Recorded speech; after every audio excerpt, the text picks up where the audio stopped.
Hey guys, Kev here, and this video is for you guys. So I had somebody in the comments who wanted to see a disassembly on the Ace Tribeca here, and I believe they asked for a bearing swap, and I'm obviously going to do a swap if I can. So we'll get into it. I'm pretty sure this is going to be a 5mm 1/16 11 ball size bearing. Just did another one on the Berg Blades Mini Barber, but let us get into it. This is one of my favorite Giantmouse of recent years, or recent releases. The only thing I don't love is the weight. It's a little bit hefty. If they took care of the weight, I think this would be probably my favorite of theirs. I like the Rio maybe a little better just because it is lighter. But the D10 on this, the deployment hole, the ergos, just everything really works for me personally. I just don't love this brass backspacer and the extra weight not having any milling in there with the steel liners. But they really crushed this design. This is a Magna Cut steel. It is made in Italy, so we'll see inside who the OEM is. They usually put the which Italian manufacturer did it in here. So let's see what's going on. I think we're gonna have T8s and T6s. So we'll grab our two drivers here. I have the Get Good Screw, son of a glitch driver, and the Audacious Concepts Anso tool. I love both of these drivers equally.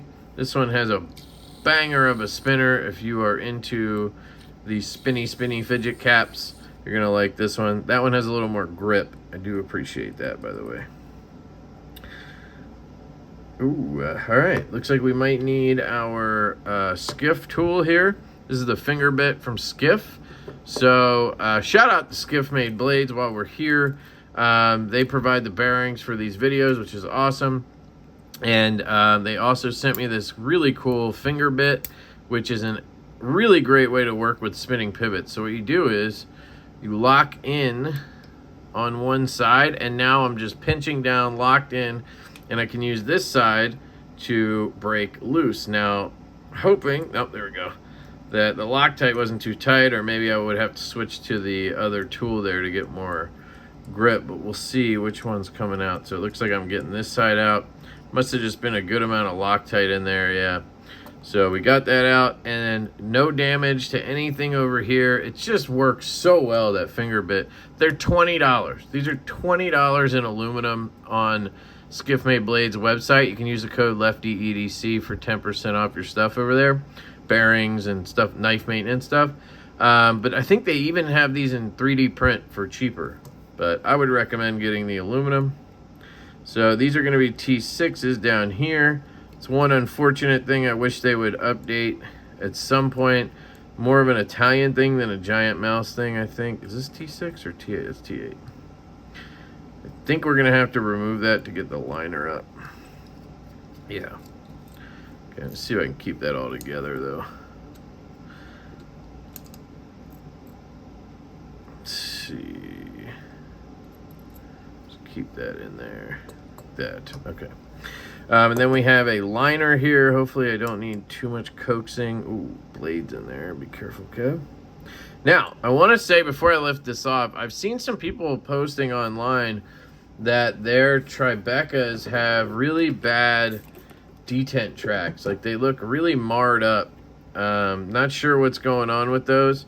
Almost like somebody took a Dremel to them trying to make these detent tracks. And I can already see some stuff going on under here. And I just want to mention that before we lift this up. Let's take a look. Yeah, I don't know what this is happening. What's happening here with the grease and everything, but we'll look at it in a second. So here we have the culprit of not having the best action. Even though it was nice, it actually has a great detent and everything. It could be a little smoother, and the reason for that is they're using steel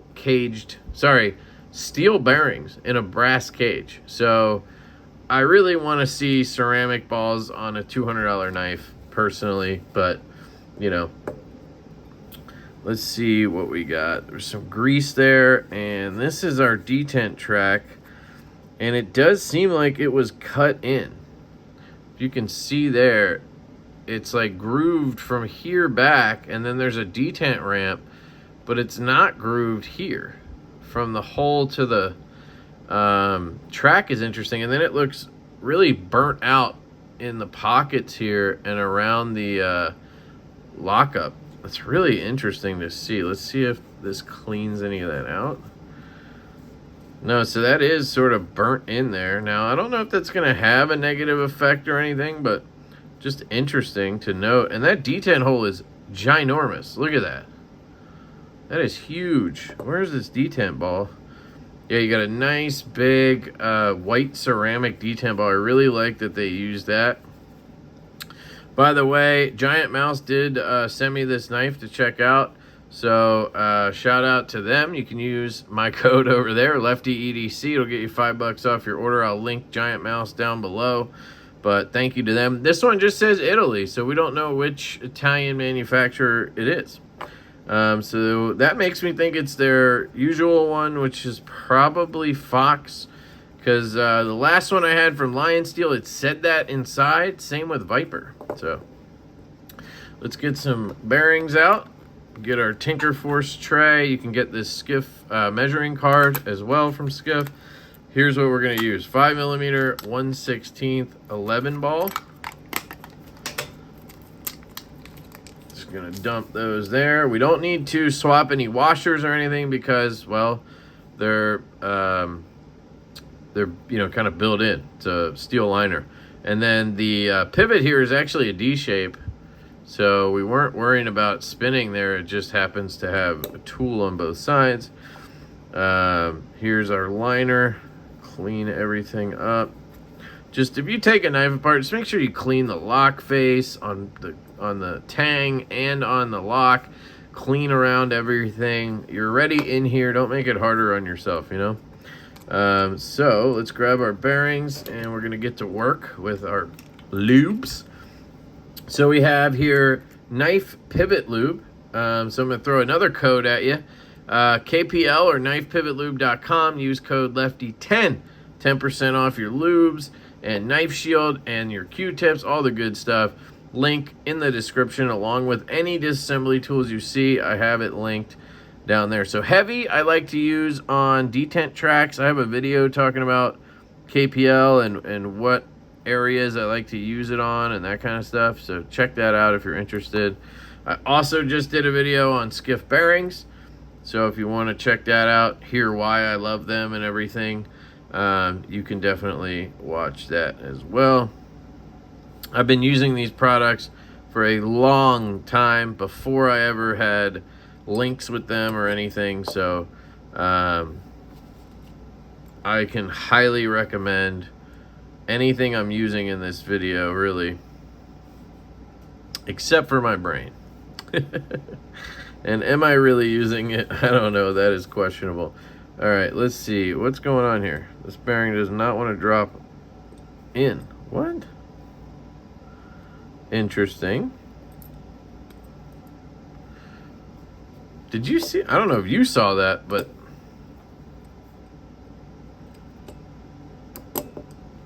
that bearing did not want to go in one way.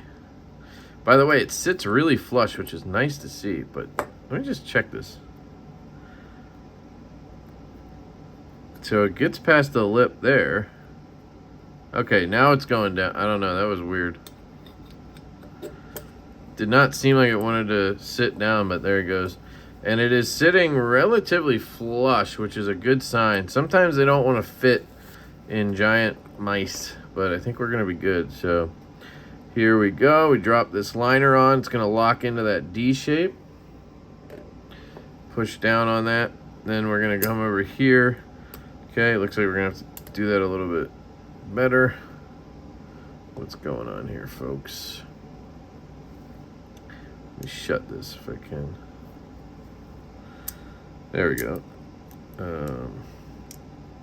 Okay. We are in like Flynn, and then we're going to just slide this guy over top. Push everything down. I'm going to take my T6s and just kind of lock the back end down a little bit. I'm not going to tighten it. Oops.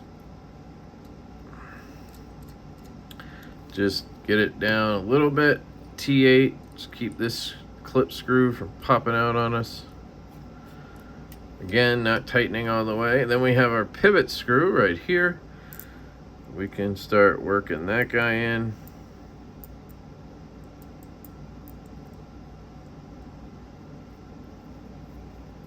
Go. We need our T8.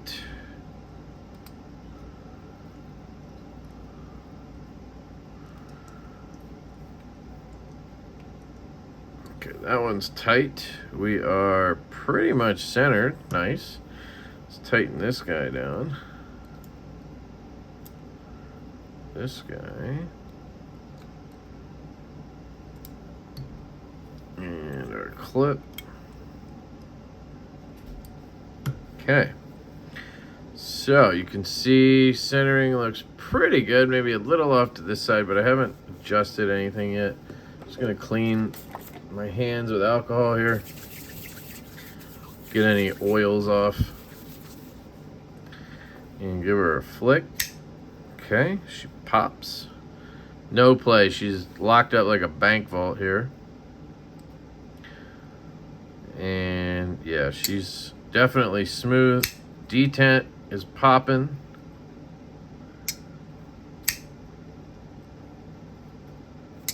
I mean, even at that tightness, it feels good. Let me just pull this out, because now that I've tightened everything down, it could adjust a little bit. Let's see. Let's see if it pulls it over. Yeah, see how it's pulling it over? But, man, that's damn close to me. And I honestly wasn't paying attention too much when I took it apart, so everything feels great. Very smooth. Very, very smooth in there. Let's check tightness on this side. We didn't even check this side, did we? Yeah, everything seems really solid there. And there. Just gonna try one thing to see if somehow would push that centering over just a little bit. I mean, it's pretty locked in there though, to be honest, which is good. Just gave it a little shove as I was tightening it, and that did help. Detent, man. No play. I mean, it's rock solid. Maybe over tighten it a little bit. So let's see. Backed off. Yeah, now the centering looks damn close to perfect. And we're. Did you see that? Just swung down on me. Trying to avoid the lock bar there. Yeah, that's really good. So there it is, guys. Somebody was asking for it. You got it. Let me drop just a dot of glue in there to get her secured. Then we can call it a day. I was able to pretty much just tighten that thing down, so I just put a little bit there, a little bit there, nothing crazy. I'm gonna push this over like I did that last time, just see if that helps.